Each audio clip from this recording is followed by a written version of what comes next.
Today, we're looking at a red ink by Montblanc, Ink of Love. As always, there's timestamps down below so you can skip around, but if you've got the time, I'd appreciate you checking out the entire video. And if you don't know, I'm an ink guy. Now, to standardize some things with the writing samples, we always use Clairfontaine, Tomoe River, and Rhodia paper. Let's jump right into the 90 GSM Clairfontaine. We get no bleeding, no ghosting. The 1.1 has no feather spread, halo sheen, no shade. The extra fine is just a tad lighter than the stub, with no feather spread, halo sheen, just moments of some lighter writing, like the middle of quick or the N in brown. Dog looks a little bit lighter than the word the. 4 seconds to dry, he says. Medium is the same tone as the extra fine, he says. No feather, no spread, no halo, no sheen, he says. Minor shading going on, like the W in brown is a little bit lighter. Y in lazy, a bit lighter. 8 seconds to dry. The scrubby for both do show some color variation, far left to far right. More than we get in the writing.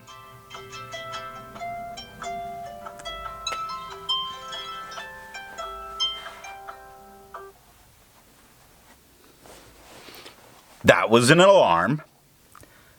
Alarming even. Says wake up from your nap. The scrubby says you could probably recover this if you smeared while you were writing, but it would be really difficult. But I think you could. It's better on camera than it is in person.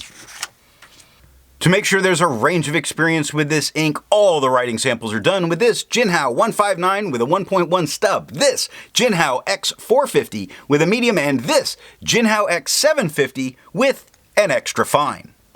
Then a Viscosity Van Gogh with a medium nib was inked up, used for a day, a whole day, 24 hours of grinding pain. No, enjoyable writing, and then it was used to take the notes for this video. Now we're going to take a look at the second writing sample done on 52 GSM Tomoe River. We get no real bleeding. I mean, there's that spot that occurs at the scrubby, but not such a big deal. Minor ghosting occurs, especially with this being Tomoe River.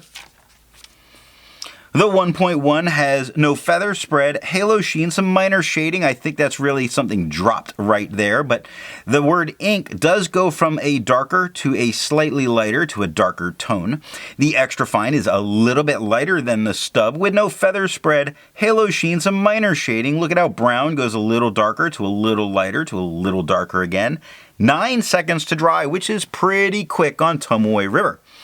Medium is darker than the stub with no feather spread, halo sheen, no shade, 16 seconds to dry. The scrubby for both show us no color variation. We didn't expect it. We really didn't get it. Smear says you can't recover it because you wrote on Tomoe River paper, and it takes a long time to dry there. I agree with Vita. You can learn a lot by doing multiple chromatographies. The one on the left is done the way it's supposed to be done. A line of ink is put down, and then it's immediately put into water for 10 to 15 seconds. And you see that this really does push its way up. It's a good, true prime red.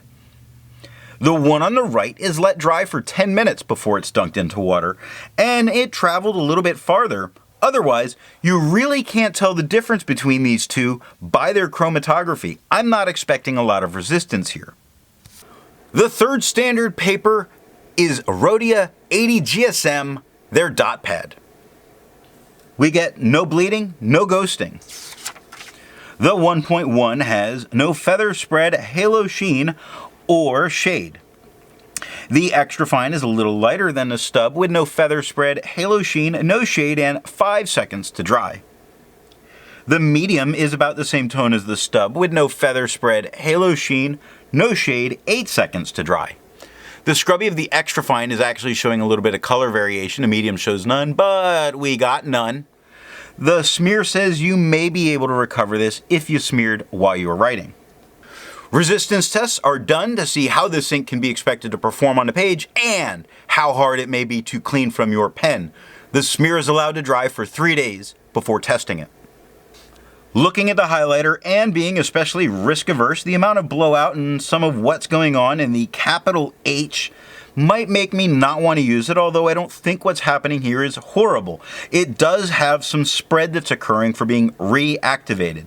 And that makes sense when you see what goes on with the water, which is really lifting it up off the paper. It's only 30 seconds that it's been there, and we're starting to get the white of the paper coming through. It does only take water to get this out of your pen, unless you have some unusual pen.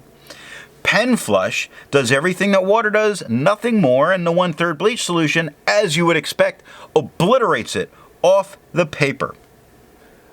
We like to change things up with the additional writing samples. This next one is done on Monokaki paper. Monokaki. Love that name. No bleeding, no ghosting. Getting in there quite deep at the scrubby, but pretty good. The 1.1 has no feather, spread, halo sheen, no shade. The extra fine is a little bit lighter than the stub, with no feather, spread, halo sheen, spots of shading. Look at how brown starts dark, works its way lighter. Quick goes from dark to light to dark. Lazy from dark to light. 4 seconds to dry. The medium is the same tone as the stub, with no feather, spread, halo sheen, or shade, and 6 seconds to dry. The scrubby of the extra fine shows a little color variation, far left to far right. We did get some. The medium shows none, and we got none. The smear test says you could probably recover this if you smeared while you were writing. For the inks tested, there is an average viscosity of 2.5, with the realm of normal being from 2.1 to 2.9. Montblanc's Ink of Love has a viscosity of 1.58. Making this a pretty wet, slick kind of ink. That feels dirty to say. The next writing sample is done on Leuchtturm 1917 paper. We get no bleeding, no ghosting. The 1.1 has no feather, spread, halo sheen, and no shade. The extra fine is a little lighter than the stub, with no feather, spread, halo sheen, or shade, and 4 seconds to dry. The medium is darker than the extra fine or the stub, with no feather, spread, halo sheen, no shade, 7 seconds to dry. The scrubby for both show us no color variation. We didn't expect it, we didn't get it. The smear test, you are not recovering this if you smear it while you are writing. For the inks tested, there is an average dry time of 17 seconds, with the realm of normal being from 13 to 21 seconds. Montblanc's Ink of Love has an average dry time of 8 seconds, making it a fast drying ink.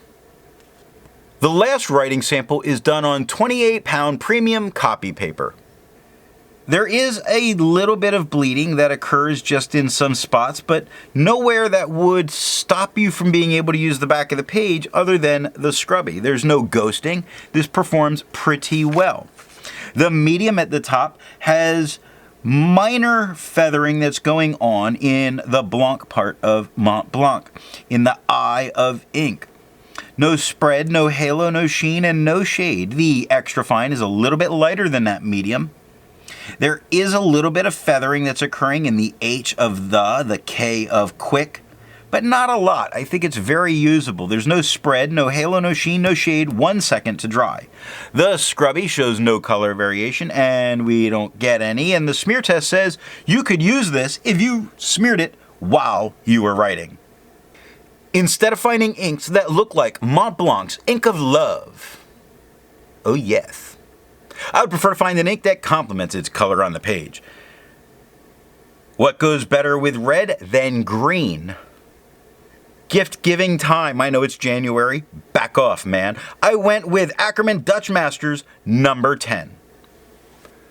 Now, if you would prefer a color other than green, take a look down in the description. You're going to find playlists marked by color. Choose the color you think would go best with red and watch those. So what do I think of Montblanc's Ink of Love? There are some slight bits of shading, given the right paper. While red isn't my jam, this is nowhere near as vibrant as I would expect, given its name. Love. As a general rule, I don't enjoy Montblanc's limited inks as much as I do their standard line. I really feel that they put all of their work into their more commonly stocked inks. So what nib and pen will give the best writing experience with this ink? For a brighter, bolder red, you really need to sacrifice any shading that this might have and go with a very wet, fine, maybe a gusher of a medium to make this as vibrant as it should be as a red.